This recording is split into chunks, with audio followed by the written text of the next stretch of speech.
국민의힘 대구시장 후보 경선은 추경호, 유영하 의원으로 압축됐고 민주당 김부겸 후보는 정책 공약을 내놓으며 광폭 행보를 이어가고 있습니다. 장동혁 국민의힘 대표는 8박 10일 미국 방문을 마치고 귀국한 뒤 한동훈 전 대표 지원에 나선 진종호 의원에 대한 진상조사를 지시했습니다. 황상현 기자가 배종찬 인사이트K 소장과 함께 관련 소식 분석해드립니다. 국민의힘 대구시장 후보 경선은 추경호, 유영하 의원으로 압축됐습니다. 오는 26일 최종 후보가 결정되는데요. 배 소장님, 우선 이 두 의원으로 압축된 결과 어떻게 분석하세요?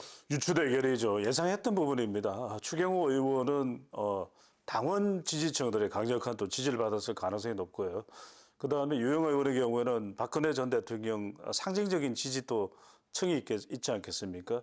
뚜렷하게 또 구분되는 두 사람의 지지층들을 오롯이 받아냈기 때문에 최종 경선은 유추 대전이 될 것으로 보입니다.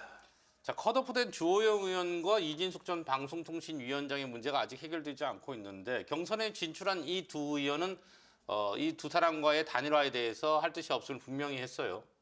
그러니까요. 그러면은 이제 파장이 될 수밖에 없는 건데 파장 수습을 해야 됩니다. 안 그러면은 민주당의 김부겸 후보가 유리한 또 선거판이 될 수밖에 없기 때문에 결과적으로 미국에서 돌아온 장동혁 대표의 과제가 이 이른바 이주 파장, 이진숙, 주호영 이것을 어떻게 수습하느냐가 최대 관건이 될 것으로 보입니다. 자, 또 다른 관심은 추 의원이나 유 의원 두 사람 중에 한 사람이 최종 후보가 되면 보궐선거가 있을 거냐인데 어떻게 보세요? 이게 사퇴 시점에 따라 달라지는 거잖아요. 그럼에도 저럼에도 불구하고 보궐선거는 있을 수밖에 없는 것이 1년이나 공백을 비워놓을 수는 없는 것이거든요. 그것은 또 유권자의 또 지역민에 대한 도리가 아니기 때문에 그렇다면 이 지역이 어떤 상황이 될 것인가 아무래도 보궐선거에 적임자를 찾을 수밖에 없고 그 대상자는 뭐 유력하게는 이진숙 전 방통위원장 또는 누군가가 대상자가 될 수 있을 것으로 보입니다. 자, 반면에 민주당 김부겸 후보는 1호 공약을 내세우면서 광폭 행보를 이어가고 있단 말이죠. 그러면 국민의힘 쪽에서는 아직 후보가 없는 상태에서 김 후보의 이 같은 행보는 선점 효과가 있다고 봐야 하나요? 그렇죠. 이 대구 신공항 이야기도 하고 있고 그다음에 또 이 행정통합 이야기도 하고 있거든요. 그만큼 우리가 선거공학적으로 보더라도 선점 효과, first move advantage를 오롯이 누리고 있다. 그렇다고 하더라도 중요한 것은 막판, 대구의 민심은 언제 어느 때 얼마만큼 결집하느냐가 중요하거든요. 그것이 아직까지는 국민의힘 후보가 결정되지 않은 상황이기 때문에 결정되고 난 이후에 첫 조사 결과를 봐야 될 것으로 보입니다.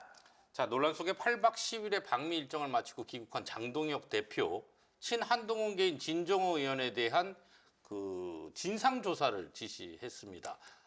어떻게 보세요? 가장 큰 이유는 저는 이슈 전환으로 보입니다. 진종호 이 의원에 대해서 뭐 책임과 문제 제기는 할 수 있습니다. 그럼에도 불구하고 더 근본적으로는 당의 이 부산 민심의 악화를 또 이 당의 이 분열을 막아야 되는 것이 또 지도부의 책임일 수밖에 없거든요. 과제일 수밖에 없거든요. 그리고 딱히 이 의미 있는 사람을 미국에서 만나지 못했다. 또 사진 논란 이런 부분들은 장동혁 대표가 수습을 해야 되는 것인데 바로 그런 이유 때문에 진종호 의원 쪽으로 급변침하면서 이슈 전환을 하고 있는 것으로 해석됩니다. 네, 못다한 얘기는 TBC 뉴스 유튜브 채널을 통해 조금 더 나눠보도록 하겠습니다. 오늘 고맙습니다. 감사합니다.